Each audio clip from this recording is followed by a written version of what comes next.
Okay, everyone, good to see you.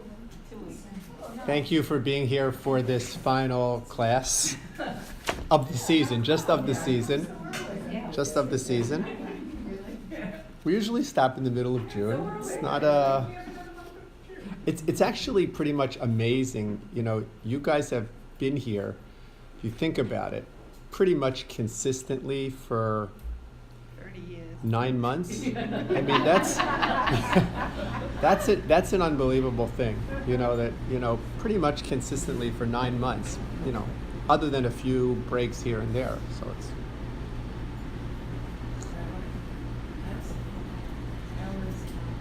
what? She is getting stronger. I think she's still just getting stronger. She's home. Yeah, she's been home. I saw her walking to shul. Yeah. She's able to walk to shul. Just think, you know, sometimes the morning is challenging for all of us. Okay, so first of all, a mazel tov to Magda on the bar mitzvah of her grandson Zachary. Mazel tov. She have lots of nachas. And a mazel tov as well to Michelle on the l'chaim for her daughter. Wonderful things. And a welcome back to Brenda, who was in Eretz Yisrael, got back recently, right? Oh, and to Vivian, yes, just got back yesterday. I think Brenda got back a couple days ago. Vivian just got back yesterday. Vivian, I'm amazed that you're awake.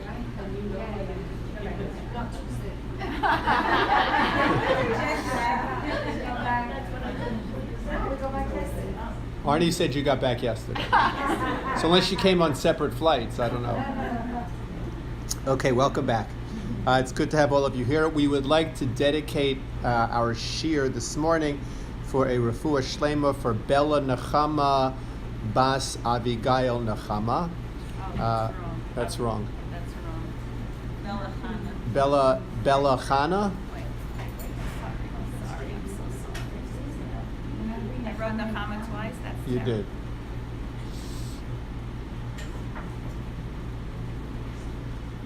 Bella Chana, but Abigail Nechama. So refuah shlema for Bella Chana Bas Abigail Nechama is a young girl in our community who needs a refuah shlema in Yirtzeh Hashem. So hopefully our learning will be a merit for that refuah shlema. Okay, chapter 19, verse 10. We are concluding the section dealing with the preparation of the ashes. This is the very last step dealing with the preparation of the ashes. And that last step is the person who now has to gather the ashes. Now, think about it. I don't know if any of you have ever cleaned out your fireplace or cleaned out your barbecue grill. It's not easy to gather up ashes. I mean, we have these vacuum cleaners, right, that gather up the ashes, but you didn't want to lose any ashes, and because all of those ashes were holy, so you didn't want to lose any. You didn't want them blowing around in the wind. So this was a challenging job. But this person was the v'chibes ha'osef es efer ha'para, that the person who gathered it had to wash es bigadav, his clothing, v'tamei ad ha'arev, and he was tamei until evening. Let's just think about it for a second. In all of the other cases, we've had what were the steps to get from tamei to tahor in all of the other cases? V'chibes bigadav, right? He had to immerse his clothing in a mikvah. V'rachatz bisaro, he had to immerse himself in the mikvah. And v'tamei ad ha'arev, and he had to wait until sunset, what we call ha'arev shemesh. He had to wait until sunset for the tahara process to complete itself. Okay, so what's missing here? If you go back, you'll see that in the other instances. So, for instance, go back to page 638. I'm sorry, 838. And I just put my glasses on, 8:38.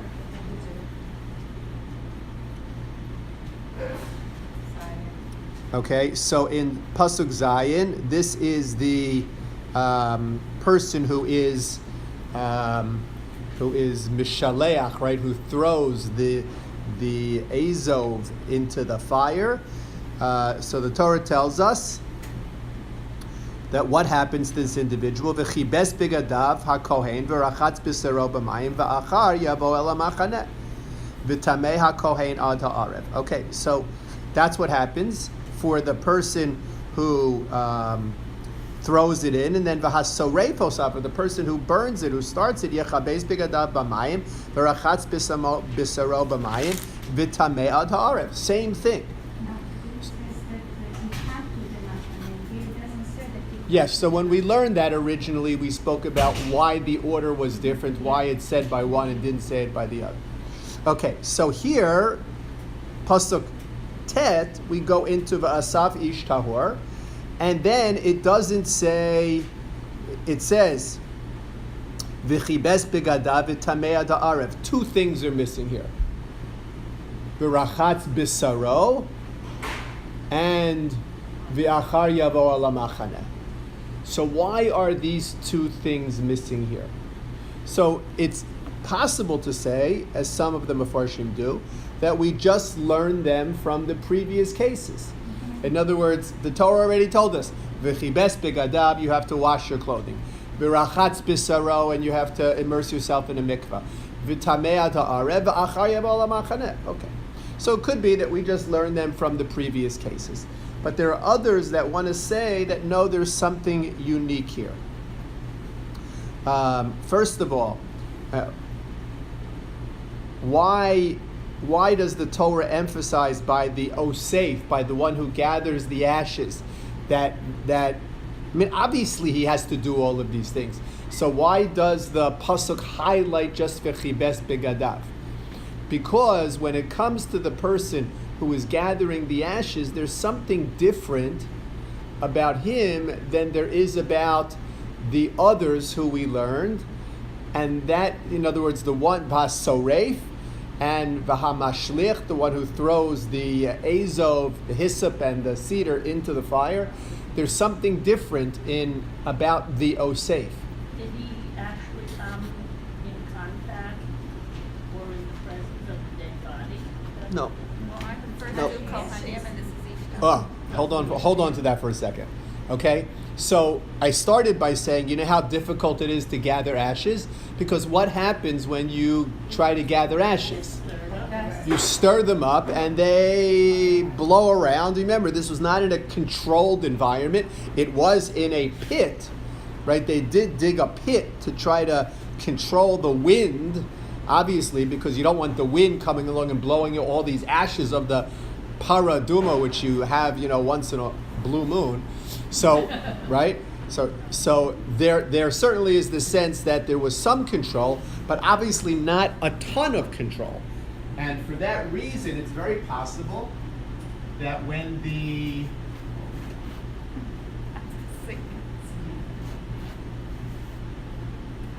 it's like 12 degrees, right? It's very possible that when the ashes were gathered, that they got on the person's clothing. So therefore, the Torah is telling us that he needs to put and the ashes were Kodesh, and the ashes were now on his clothing. So the Torah is telling us that in addition to the regular tumah that comes about because the person who's doing it becomes tamei, and therefore the clothing which is on him becomes tamei, here there's an additional concern. And what is that additional concern? That he might have these holy ashes on his clothing as well. So that's why the Torah emphasizes v'chibes begadav, right? Even though we would have learned it from the previous cases, v'chibes begadav v'rachatzas b'saro, here the Torah is emphasizing that. Number one. Number two, why doesn't it say v'achar yavo al hamachaneh? So Sue mentioned that already, that this doesn't need to be a Kohen. Mm-hmm. Who can gather up the ashes? It says v'asaf ish tahor. It can be a stam guy, right? A guy who is tahor. That's not a problem. V'asaf ish tahor. So that's why it doesn't say about va'achar yavo lamachaneh, because what machaneh are they talking about? Right. No, when it's said by the others, right, by the soref and by the mashlich, when it said va'achar kach yavo lamachaneh, we're talking about kohanim, right? Where do kohanim live? Right, where do kohanim live? Around the mishkan, and what machaneh are they excluded from now? Machaneh shechina. Right? From the Mishkan itself. They're tameh. They can't be in the Mishkan themselves. And what do Kohanim do for a living? They work in the Mishkan. So the Torah needs to tell us, V'achar yavo ala machaneh. However, this Ish Tahor, this guy who's gathering up the ashes, right? What does he do for a living?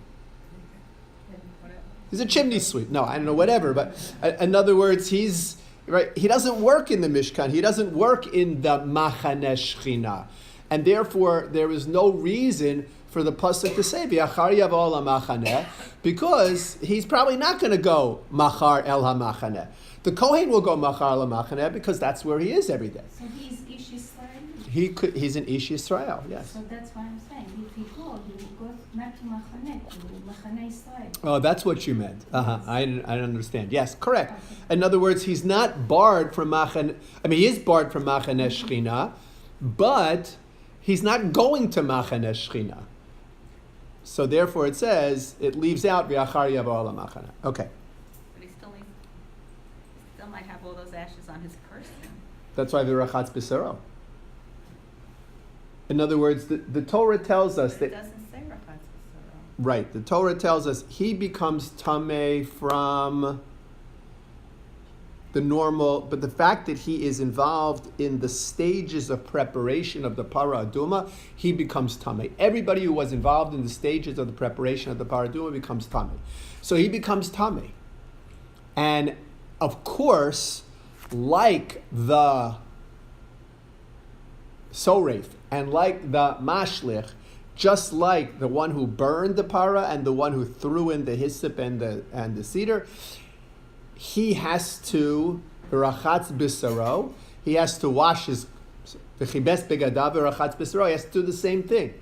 So the question is, why does the Torah emphasize his clothing here? And the idea is that here, for the first time, his clothing might get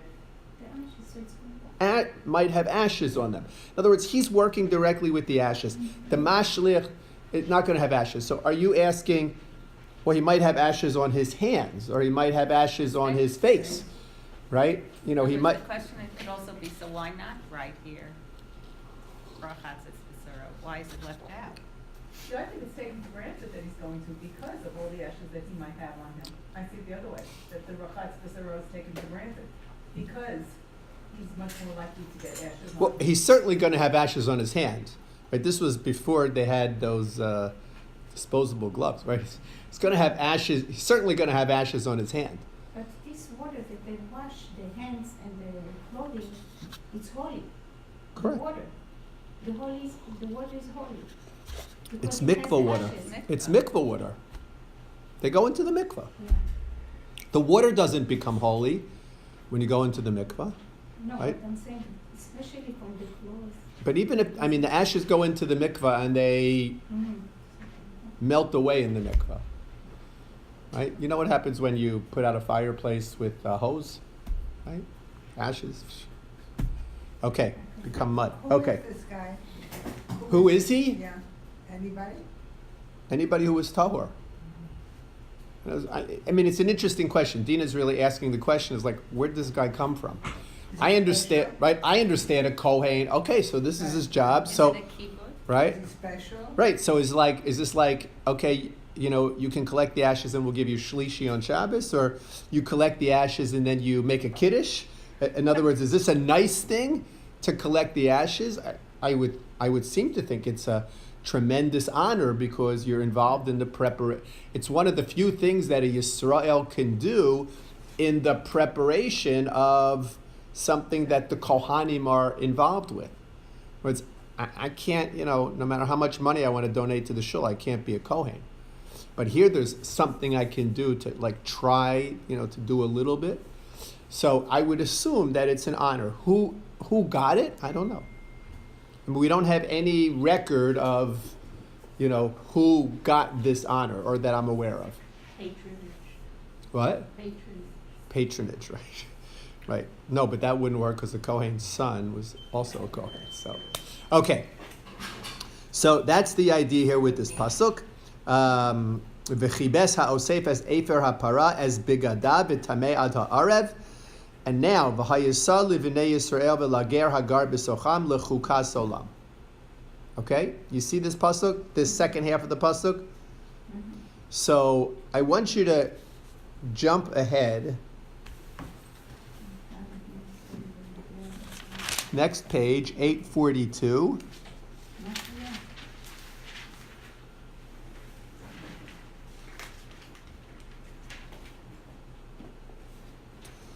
Pasuk Chaf Aleph. How does Pasuk Chaf Aleph start? V'hayisa lahem lechukas olam. You see the similarity of the phrases? In verse 21, it says, V'hayasa lahem lechukas olam. And at the end of verse 10, it says, V'hayasa livnei Yisrael v'lager hagar b'socham lechukas olam.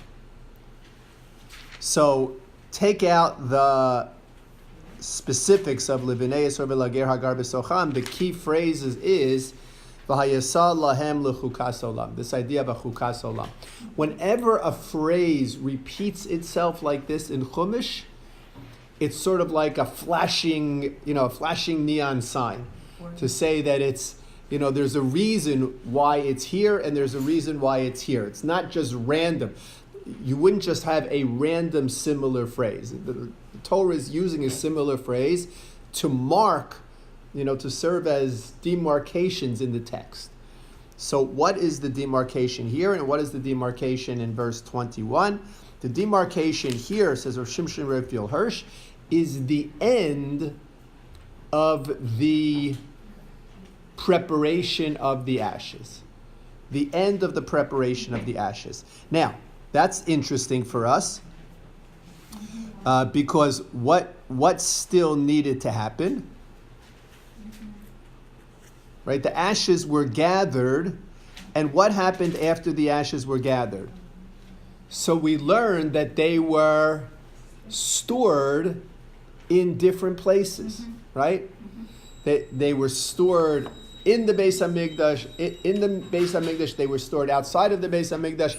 They were stored in different places. So what about the person who's delivering the ashes from Har HaZeitim, which is where they came, right? Remember, all the ashes are on Har HaZeitim. So the ashes have to be collected. So that's the job of the Osef. He collects the ashes and he puts them into vessels. Right? We have to assume like earthenware vessels.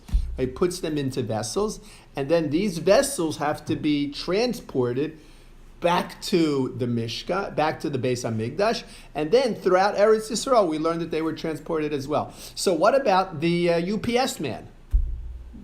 Does he become Tameh? Depending on Maybe the Yosef is the UPS man. That's why he doesn't go to the mikvah and go back to the machaneh yet. He has to distribute. Right, but he's not. I mean, it's nice, but he's not, right? What about the UPS man? Does he become Tameh? He doesn't deliver anyway, he just throws it. Right. So the answer is no. No, It doesn't touch it. Why not? it's in the vessel already. Because it is already completed. The process of preparing the ashes concludes when they are placed in the vessel by the Osef. From then on, there was no Tumah. Okay? So says Rav Shimshon Raphael Hirsch, that's why it says here, this is the end of stage one.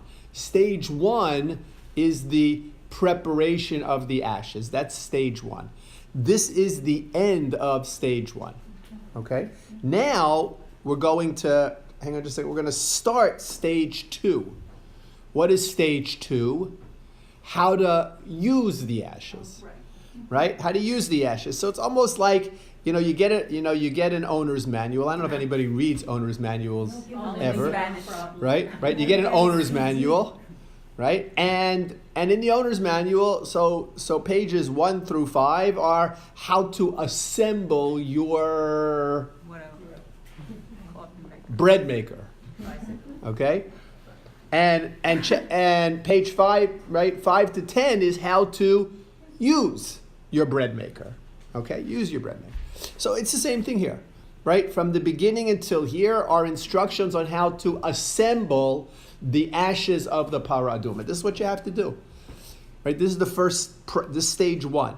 From here till pasuk 21 is, okay, what do you do with this bread maker? In other words, what do I do with these ashes?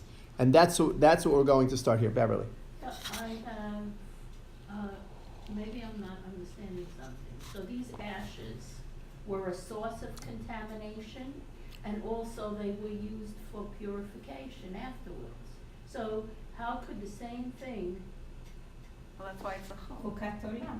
You don't understand it? Welcome to the club. Am I oh, okay, so I'm gathering. None of us, it. none of us understand it. It is So a chok, I understand right? what it's Right, you saying. understand that. You're not supposed to understand it. Right. It's a chok. No, but I It doesn't make understand. sense. It's not logical. Okay. Right? It doesn't make sense that these ashes, which are mitame, everyone who's involved in the preparation, And then are sprinkle. mitaher, a And then person they're who was sprinkled. tame. It, Right. I mean, it doesn't make Right, sense. that's what I want. Right? That's why it is the paradigmatic chok. In other words, we have other things which are chukim Right, also. right. So, for instance, Add it to the- kashrus is a add it chok. to the list. Right? Kashrus is a chok, but it's not as Counter- illogical, as Right. counterintuitive. In other words, kashrus, okay, you Because can it's make, not consistent you know, with kashrus, you with can this make a little bit of a, you could say, I mean, I've heard all kinds of things, right? That people digest meat proteins at a different rate at which they digest dairy proteins. I mean, you know that you can't eat shellfish because they're not safe because they're bottom feeders. I don't know. You can't, right? Pork wasn't safe. I mean, you can at least make there's some kind of logic behind the law of kashrus. But bottom line is, if you look around the world, it's true. We don't go into McDonald's, but there are lots of people who are going to McDonald's and they're coming out, right? And they live to go into McDonald's another day, and right. The idea is that there's a chok element to it, right? Shatnez, shatnez also. That's a little bit less, right? It's a little bit less intuitive, shatnez. Although there are those who want to explain it's the idea of separating species and not mixing up this world that HaKadosh Baruch Hu created. But it's also a chok. But this is the paradigmatic chok because, hello, like how can something that is mitame also be mitaher? Doesn't make any sense. So this is the paradigmatic chok. Okay, so we're at the end of this first section. Now, what's interesting is that the Torah says, "V'hayasa levinei Yisrael v'lager hagar b'socham lechukas olam." So, what is this? V'lager hagar b'socham. Why? Remember, when ger appears in the Torah, it's referring to one of two things, one of two situations. Either an actual conversion, a gerus, or somebody who is called a ger toshav, meaning somebody who lived in the land of Israel but who wasn't Jewish. A ger toshav, somebody who lived in the land of Israel but who wasn't Jewish, but who observed, certain fundamental principles, the Sheva Mitzvos B'nai Noach. Okay, so to which ger is this referring? To which ger? So this is actually something that the Mefarshim grapple with. All right. In other words, it's referring to. Let's look at each possibility. Possibility number one, it's referring to a regular convert. Referring to a regular convert, right? A gerus, a ger. Person who converted, it's referring to a ger. What's the problem with saying that?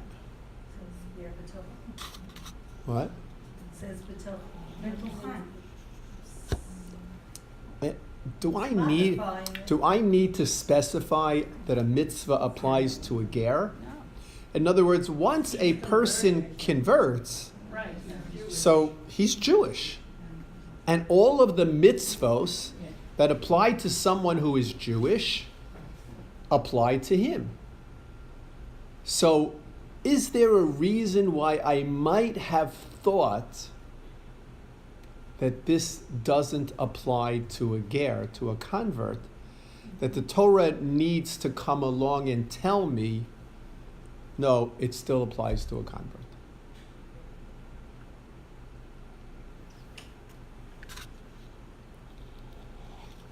Connected to matmate and a converse connection to dead people in his family. Interesting. In other words, I have no idea. right? What Sue is suggesting is that the relationship of a born Jewish person to his dead relatives, and the relationship of a converted Jewish person to his dead relatives is different. It's different. Okay? Why? I'm a born Jewish person. One of the 7 relatives for whom I am supposed to mourn passes away. I'm involved with that person, and I have to observe laws of mourning, and I become tamei because I'm involved. A ger doesn't have a mother, a father, a sister, or a brother. Could have a child. Could have a son or daughter, could have a spouse. But if a ger's mother passes away, the ger is not obligated to sit shiva. It's one of the more difficult pieces of gerus, that we talk about, right? Why does a ger? I'm not talking about someone where the mother converted before the child was born. Talking about a child converts after, right? The mother does not convert, the child converts, and now the mother passes away. The child is not obligated to sit shiva. So they asked, what? Can they? All right, so the next question, obviously, is may they sit shiva? So the answer is they may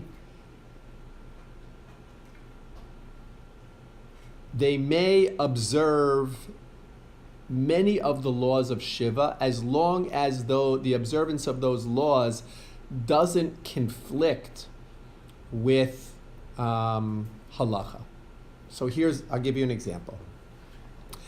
A regular Jewish person whose parent passes away, from the moment of death until the end of the burial, or until the burial, that person is an onain. So we all know the halachos when it comes to an onain. You don't make any brachos. It's a very strange period of time, right? Because here you are, you want to have a sandwich, so you don't make hamotzi, right? And you don't bench. It's very strange. We're so accustomed to making a bracha before we eat. Here you don't make a bracha. You don't do any mitzvos aseh. You don't do any positive commandments because you're osek b'mitzvah. You're involved with the mitzvah of kavura, so you're exempt from other mitzvos. When it comes to a ger, there is no period of aninus, right? Because he has no obligation to bury his mother or father, because his mother or father is not his mother or father. Might be a biological mother or father, but not considered a halachic mother or father. Because a ger, a convert, right, is kekatan shenola dami. Is considered like, right?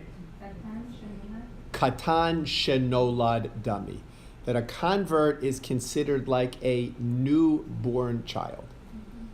Right? In other words, comes out of that water, and all previous relationships are severed. So technically speaking, a ger and a giores, who are brother and sister, could marry each other. Halachically speaking, they could marry each other. We don't allow them to do it, right? We don't allow them to do it, but they could. Not that they ever would, but not that they would want to, but they could marry each other. So since Jews can't do that, we don't allow the ger brother and the giora sister to do that. But they could, because any previous relationships are severed. So Sue is suggesting, interesting suggestion, that what do we have?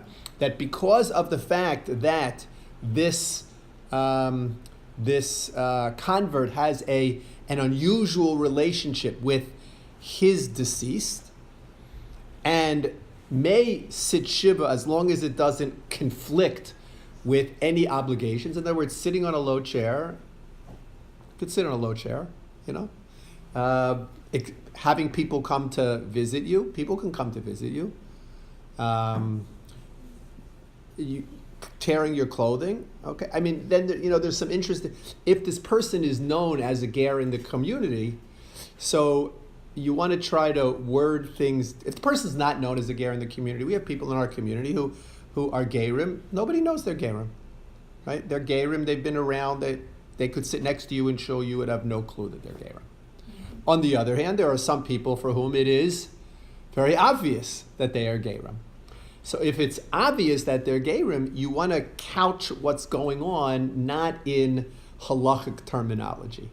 So you want to say something like accepting visitors, or or observing, to do it in some way that the message gets across that this is not a normal shiva, so as not to give the misinformation that a ger has an obligation to sit shiva. Okay, so that's Do they yeah. say Kaddish? Do they say Kaddish? No. I mean, you can say Kaddish, but is there an obligation for them to say Kaddish? No. But you can say Kaddish. Now, saying Kaddish is, I mean, you're not doing anything wrong if you say Kaddish as long as there's a minyan, but Brenda. Let's say the mother is not Jewish, the father is Jewish, the person has to convert. Is the father, do you see children from the father, because he's Jewish now? Yes. The father is Jewish, The mother's not. the mother is not Jewish, they have a child. Right, so that child's not Jewish. That child is not Jewish. That child now converts. Right. That child would sit shiva for a father.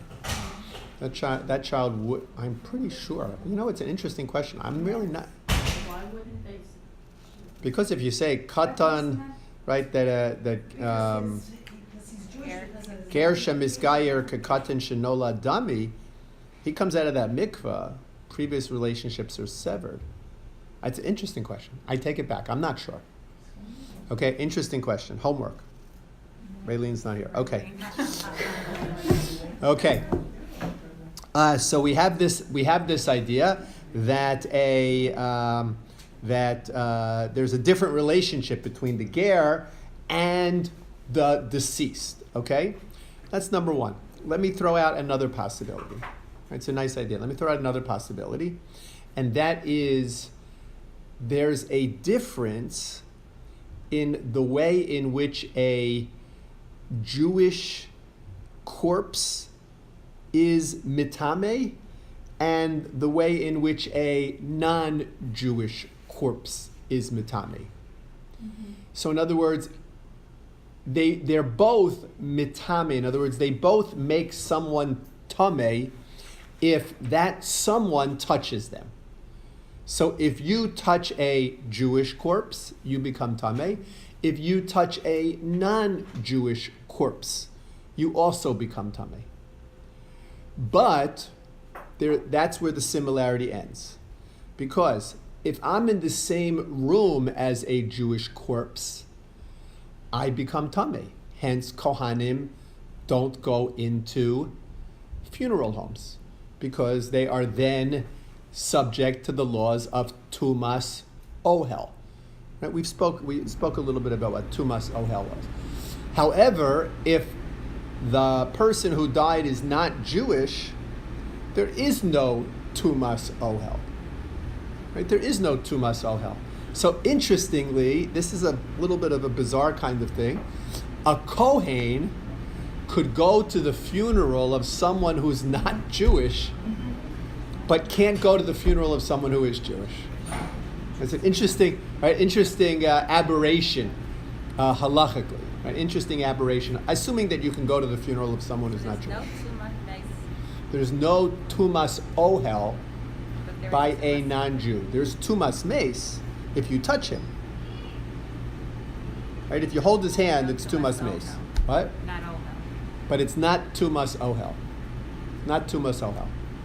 It literally, if the Kohen wants to stroll across the, the non-Jewish cemetery, probably could, unless we have an assumption that maybe some people who are buried there are Jews. We don't know. I don't know. It's an interesting aberration. So it could be that because of the fact that this ger knows that non-Jews are treated differently than Jews when it comes to Tumas Mace, perhaps he's excluded from these laws.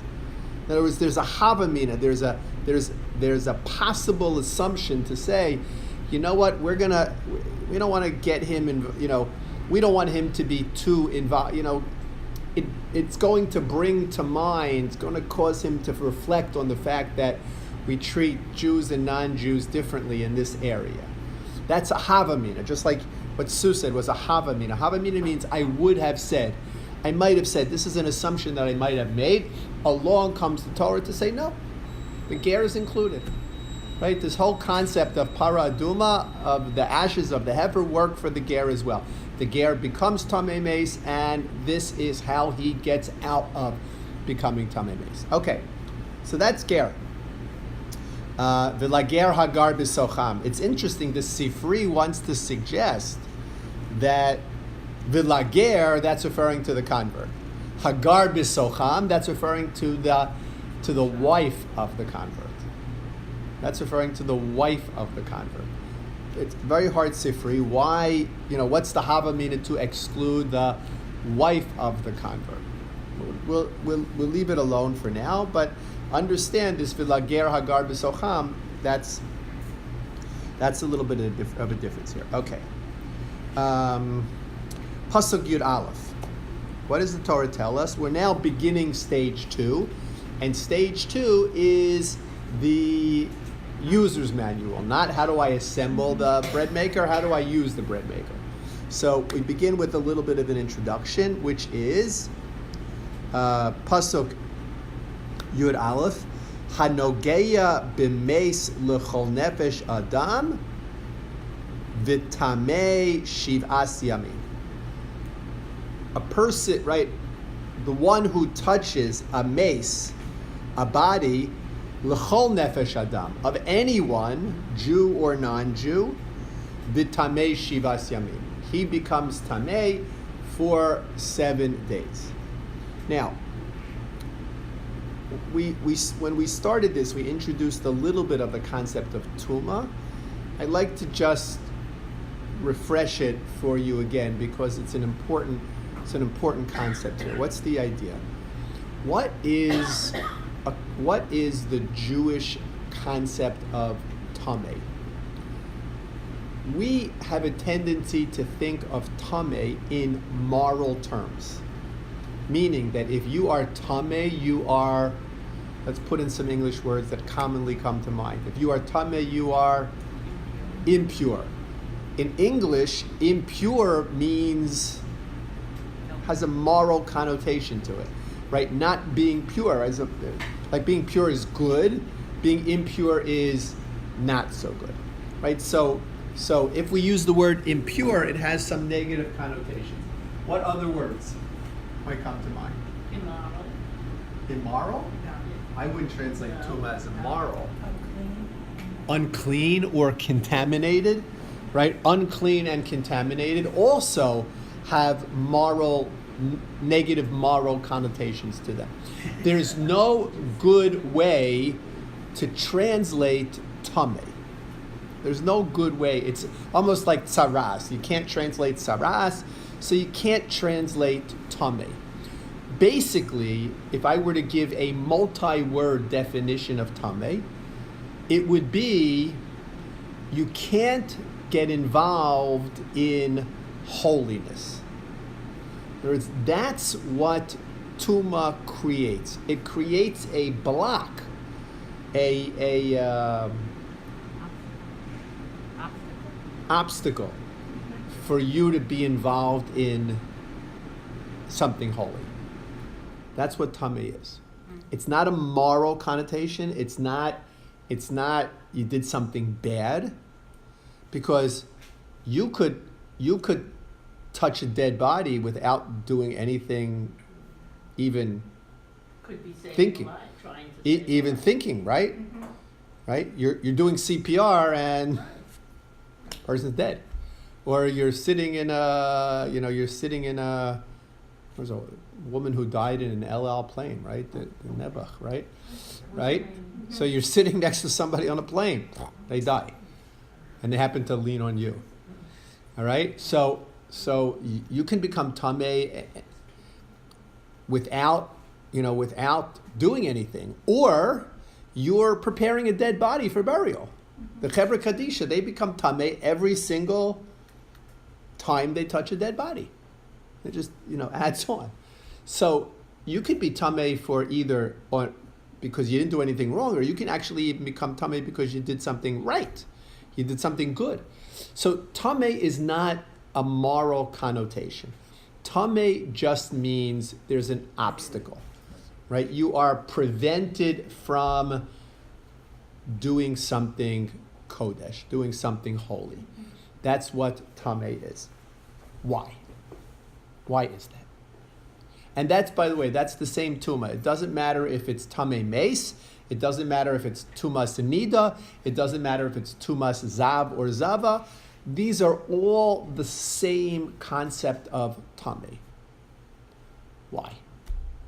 What's fascinating is, Soloveitchik explained, that all of these concepts of tuma relate to either a loss of life or a loss of potential life or a reminder of a loss of potential life. And whenever there is in other words, whenever we experience the connection with loss of life, we become tameh. There's that experience of connecting to loss of life, loss of potential life, reminder of loss of potential life, creates within us a psychological status that keeps us away from Kodesh. Okay, that's the really long definition of tameh. Why is that? So Soloveitchik explained that the greatest value in Judaism is life. It's the greatest value in Judaism. If somebody says, mow your lawn or I'm going to kill you, what do? You mow your lawn. Because life takes priority over observing Shabbos. If somebody says, eat that McDonald's whatever, so what do? You eat it. Interesting question, do you make a bracha or not? Right? Right? But you eat it. Right? You eat it. Why? Because life takes priority. There are certain exceptions to the rule. You all know the exceptions to the rule, right? Avodah Zarah, Gilui Arayos, Shfichus Damim, the big three. In other words, somebody says, if you don't kill that person, I'm going to kill you. You can't. But other than that, jeopardize our own lives to save a life. So said Rav Soloveitchik, when something happens, in other words, we're supposed to go through life thinking life, life, life, life, life. That's how we're supposed to go through life. And that's how most of us go through life. We focus on being alive and doing the things that life enables us to do. When we are confronted with the image of death, it is a psychological setback. So, when we touch a dead body, it's a psychological setback. When we are in a building or a room with a dead body, it's a psychological setback. That is our contact with loss of life. If I'm a nida, it's a loss of potential life, because that becoming a nida means no conception that month. So there was a potential life, it just didn't happen. So loss of potential life. Okay? If I'm a zav, if I have an issue, right? Some kind of emission. So that's a reminder of the potential for creating life that didn't happen. So in all of these instances, obviously coming in contact with a dead person being the most extreme of these instances, in all of these instances, psychologically I'm jarred by the contact with death, loss of potential life, reminder of loss of potential life. That takes time to recover from, as well as a process. There needs to be a process and there needs to be time in order to psychologically recover from these things. Yes, Beverly. So if you go to a hospital to visit someone who's recuperating from whatever illness they had, but in the process, you're under the same roof with If you're probably so you're saying dead body. if you're a Kohen, No, if you're or you're talking about just the regular just person. the regular. Well, say, so we don't have a prohibition. We, meaning non-Kohens, do not have a prohibition of becoming tamei. We don't have that prohibition. except in the normal life circumstances. No, we can in other words, we can become tamei, but there's no prohibition for us to become tamei. A Kohen, on the other hand, who can also become tamei, he has a prohibition of becoming tamei unless there are extenuating circumstances. So, for instance, a Kohen whose parents pass away, whose mother passes away, or father passes away, right? His spouse passes away, he's at the funeral. He has to be. He's got an obligation to bury that individual. Okay? So there are exceptions. A Kohen Gadol, on the other hand, there are no exceptions.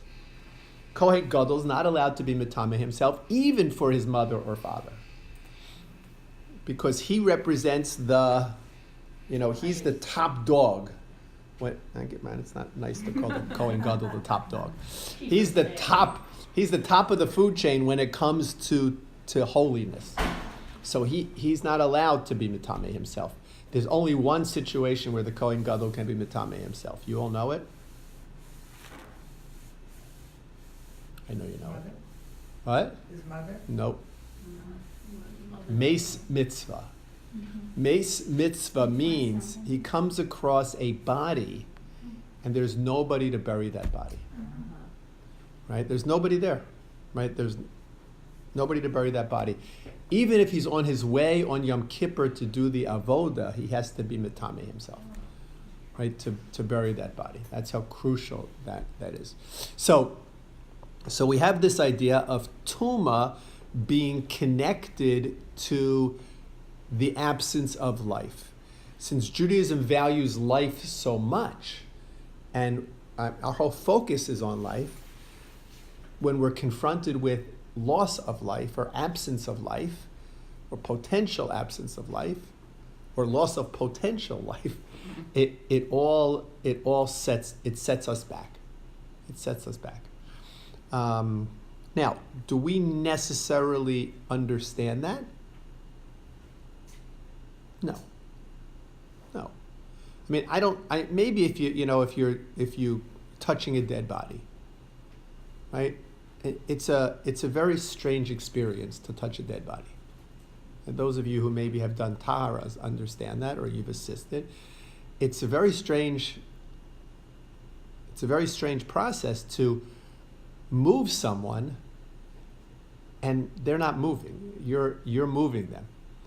Right? Like they can't help you, right? You're literally moving them yourself. It's very strange. So I can understand that can set somebody back psychologically.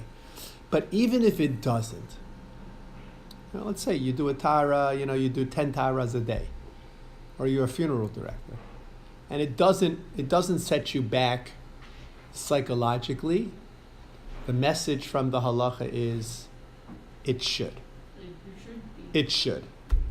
And even if it doesn't, we're going to make you go through these steps so that you realize, in other words, don't take life for granted. So as comfortable as you become with death, don't take life for granted. So you have to go through these stages as well. So in other words, it's not, it's not, you don't have to go to the psychologist and get a stamp that says you have been psychologically impacted by this death, you're now tummy. It's not that way at all, right? Even if you're not psychologically impacted, the Torah is saying, we want you to be impacted, so go through these stages. Sue, I'm sorry. It's probably obvious, but so in the menstrual cycle, they always say it's loss of potential life. So why is there so much tumor associated with after birth? If menstruating is a loss of potential life, birth is a huge loss of life. I mean, Why use that? It's okay, I realize from your perplexed looks that you don't, right? It's a huge loss of life, not from, and again, I'm not speaking from experience here. In other words, not from you did bring a life into this world. But for the last 9 months, where was this life?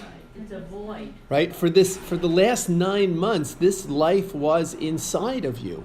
It was a part of you. And now what happens? You've lost it. Yes, it's true. You now have a baby who's keeping you up all night. But you have lost that innate connection to the life that was inside of you. At least that's what I'm told. And the girl baby, it's double the tumor? Why? Because she is herself a Because she's potential. female. Correct, because she is going to, that's exactly what she is going to go through this. So, in other words, the mother is saying, Nebuch, my daughter is going to have to go through this also. Right? So what's saras? You become tzameh for saras, right? For leprosy.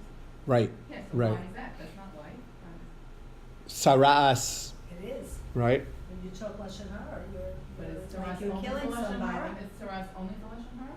So it's interesting, right? Saras is primarily for Lashon Hara, but we learned the Gemara says there are like 10 things that can cause saras, right? So is the tuma of tsaras? That's an interesting question, right? All of these other things that I spoke about are more obviously connected to life or absence of life. Saras is perhaps not as connected. Something, I'm not sure. We have a lot of homework. But in September. the days of the Mishkan or the base of Mikdash, when this was when you could became Tameh, you became Tahor, people would Tameh all the time. Correct. All the time.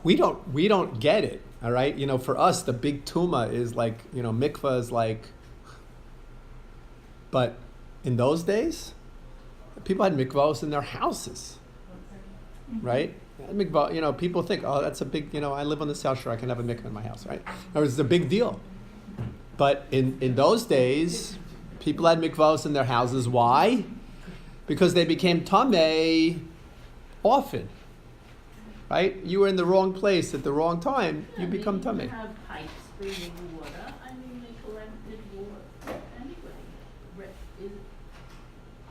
Well, they didn't use it for water per se, they used it as a mikvah. I know, No, there was a separate collection. But we have to talk about, I mean, we haven't even spoken about it yet, but we will talk next year about, right, what makes a mikvah, this mayim chayim that they need to use, what are the particular requirements of it. But back to the point that people were tameh all the time. People were tameh all the time, right? I mean, almost by definition, somebody died, you assisted in the burial, you became tameh. People, emissions that today, nida is the only thing that's left over from that kind of tumah. But emissions happened on a regular basis, and people were tameh. They needed to go to the mikvah.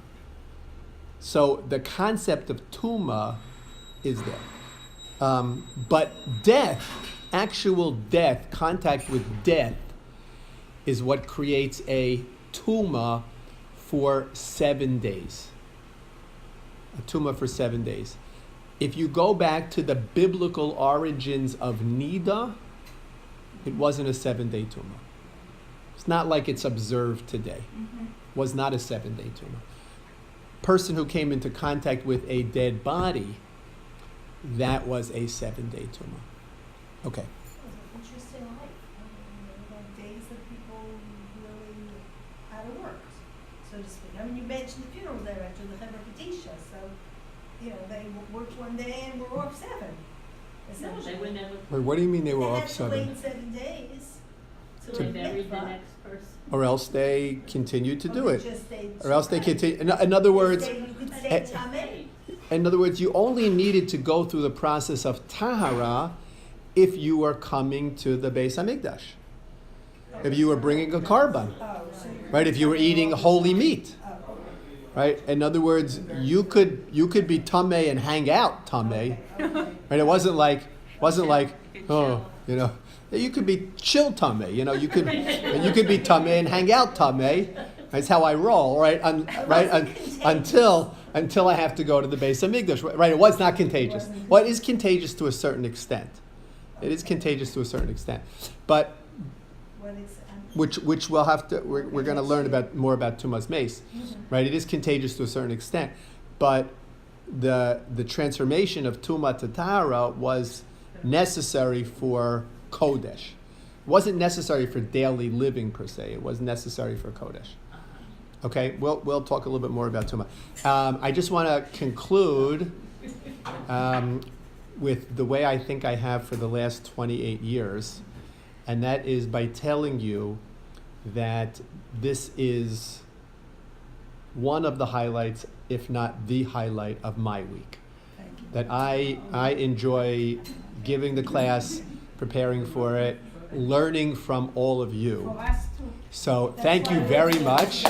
Thank you very much. Enjoy your summer. Thank you. And Mir Hashem, we'll see you. We're not going to wait until Rosh Hashanah. Rosh Hashanah is at the end of September, so we'll start earlier. We'll start before Rosh Hashanah, and we'll take a break for Yom Tov. Okay? Have a great rest of the day, and